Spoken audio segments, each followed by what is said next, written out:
વડોદરા શહેરથી સુનિલ શર્મા નામના યુવક દ્વારા દ્વારકા સુધીની પદયાત્રાની શરૂઆત કરવામાં આવી છે।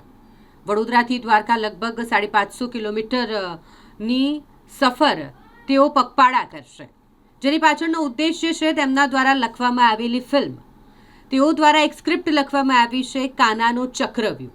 આ સ્ક્રિપ્ટ લોકો સુધી પહોંચે, કોઈ તેમના સુધી આવે અને આ સ્ક્રિપ્ટને ફિલ્મ તરીકે બનાવી તેને લોકો સુધી પહોંચાડવામાં આવે અને માટે દ્વારકાધીશના આશીર્વાદ લેવા માટે તેઓ પગપાળા વડોદરાથી નીકળ્યા છે, જેમણે પદયાત્રાની શરૂઆત કરી છે। જય દ્વારકાધીશ, રાધે રાધે।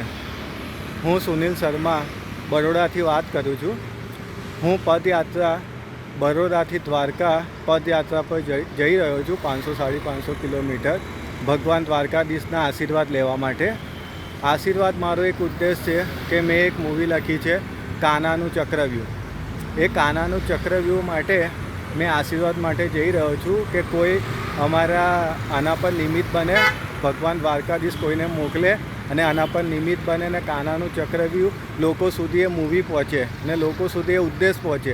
કળિયુગના લોકોને આ જાણવું બહુ જરૂરી છે। પ્રેમ કોને કહેવાય, મોક્ષ કઈ રીતે મળશે, સફળતાનું રાજ શું છે, કળિયુગમાં કઈ રીતે જીવવું છે, દુઃખ શા કારણે પડે છે, આ બધું જ કળિયુગના લોકોને જાણવા જેવું છે। એ મૂવી મેં લખી છે, કાનાનું ચક્રવ્યૂહ। એના ઉદ્દેશથી હું પગપાળા જઈ રહ્યો છું, વડોદરાથી દ્વારકા પગપાળા જઈ રહ્યો છું। તમારા આશીર્વાદથી આ સફળ થાય એવા આશીર્વાદ આપો મને અને મારી આ મૂવીનું નિર્માણ થાય, લોકો સુધી પહોંચે અને એ કોઈ નિમિત્ત બને ને આના પર મૂવી બનાવે। જય દ્વારકાધીશ, હર હર મહાદેવ, રાધે રાધે।